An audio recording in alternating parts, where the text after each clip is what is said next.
नमस्ते। आज हम वाच्य पढ़ेंगे। वाच्य का शाब्दिक अर्थ होता है बोलने का विषय। क्या अर्थ होता है शाब्दिक? वाच्य का शाब्दिक अर्थ होता है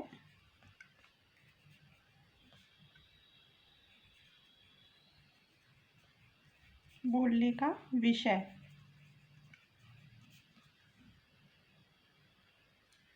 यह क्रिया का विकार तत्व है। यह क्रिया का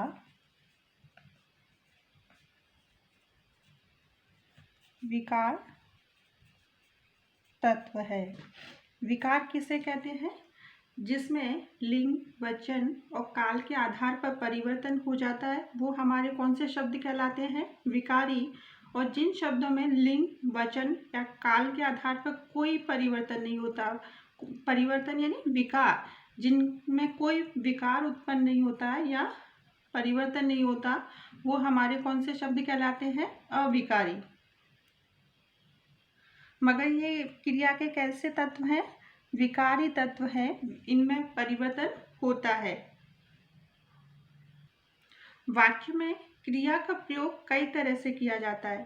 कभी क्रिया कर्ता के अनुरूप होती है तो कई बार कर्म के अनुरूप होती है।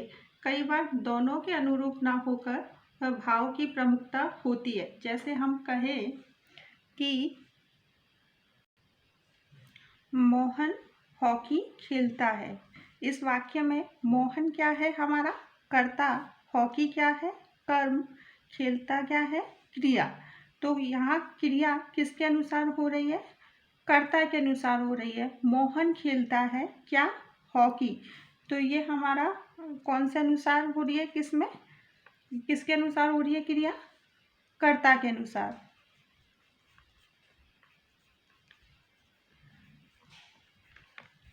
और इसी वाक्य को हम इस तरह से कहें कि मोहन के द्वारा हॉकी खेली जाती है। अब इस वाक्य में कर्ता को महत्व ना देकर किसको प्रधानता दी गई है? हॉकी को। तो हॉकी खेली जाती है, किसके अनुसार प्रयुक्त हो रही है इस वाक्य में क्रिया? हॉकी के अनुसार, कर्म के अनुसार प्रयुक्त हो रही है।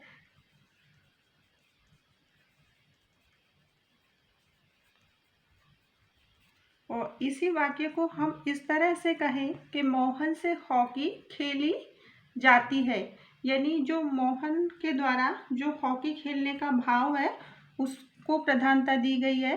तो यहाँ क्रिया किसके अनुसार प्रयुक्त हो रही है? भाव के अनुसार।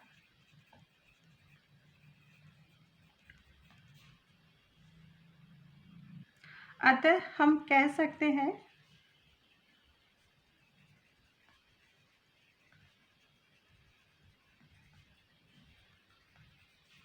कि क्रिया के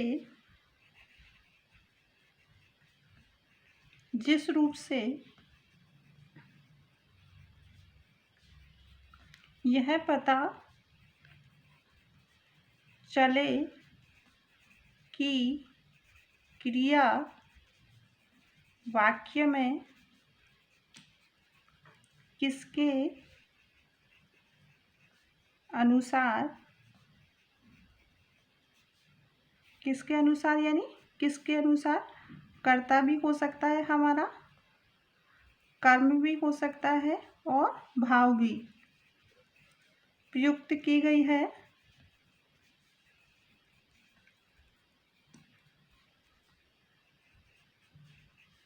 उसे हम क्या कहते हैं? वाच्य।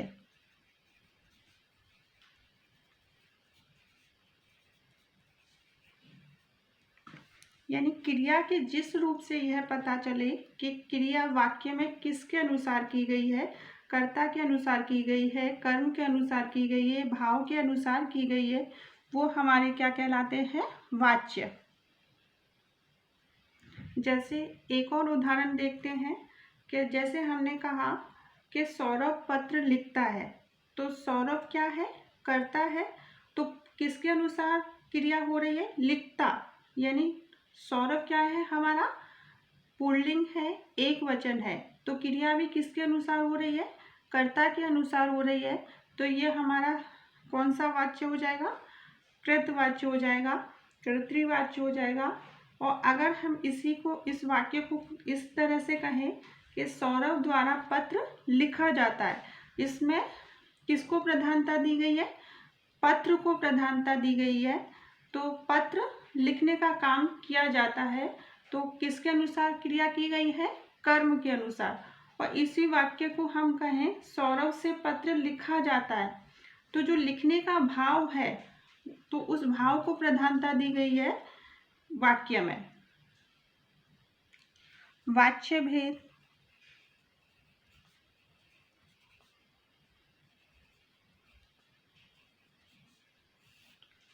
वाच्य के 3 भेद होते हैं।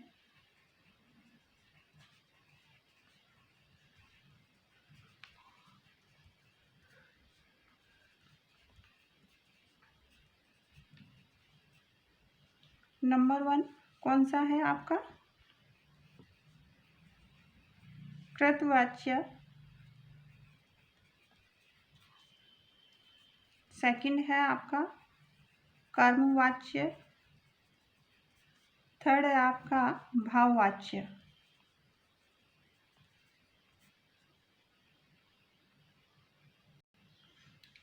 कृतवाच्य किसे कहेंगे?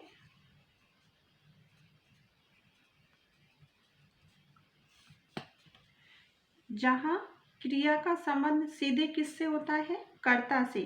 क्रिया का लिंग वचन किसके अनुरूप होता है? कर्ता के अनुसार होता है। वहाँ कौन सा वाच्य होता है? कर्तृवाच्य होता है, कृतवाच्य होता है। जैसे हम कहें कि बच्चे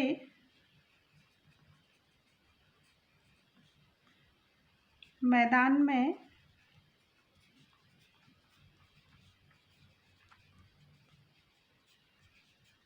खेलते हैं, तो बच्चे हमारा क्या है? कर्ता है। मगर एक बच्चा नहीं है, यहाँ बहुत सारे बच्चे हैं, तो क्रिया भी हमारी किसके अनुसार प्रयुक्त हुई है?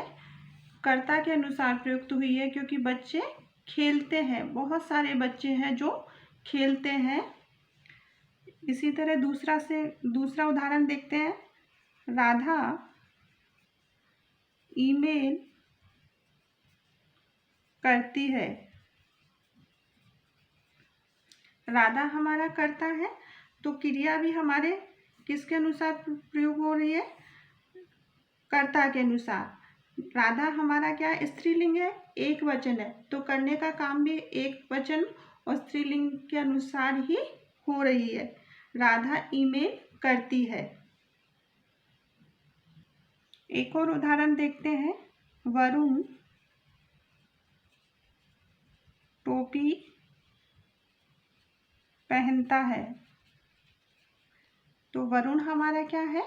कर्ता है। पहनता है क्या है? क्रिया है। टोपी हमारा क्या है? कर्म। तो क्रिया हमारे किसके अनुसार हो रही है? टोपी पहनी जाती है। मगर यहाँ वरुण है, कर्ता क्या है? पुल्लिंग है, एक वचन है, तो वो क्या है? पहनता है। तो क्रिया हमारे किसके अनुरूप हो रही है? कर्ता के अनुरूप हो रही है। तो ये हमारा कौन सा वाच्य हो जाएगा? कृतवाच्य। एक और उदाहरण देखते हैं। माताजी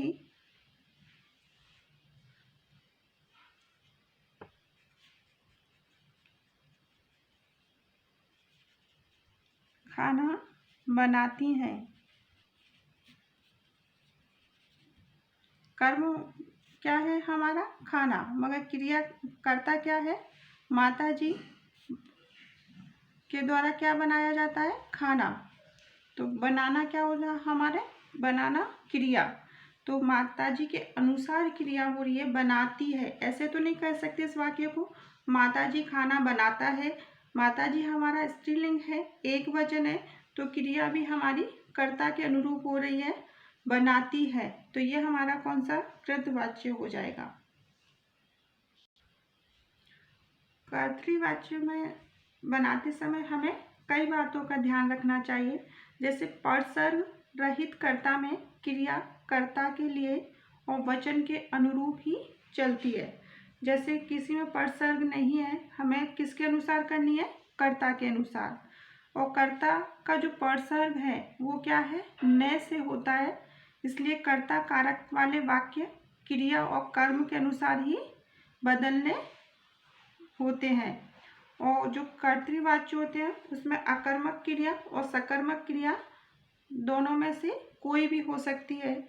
और जो वाक्य होते हैं से, के द्वारा और द्वारा परसर्ग का प्रयोग नहीं होता। यानी जो कर्तृवाच्य होते हैं, कृतवाच्य होते हैं, उसमें से, के द्वारा और द्वारा जो परसर्ग होते हैं उनका प्रयोग नहीं होता।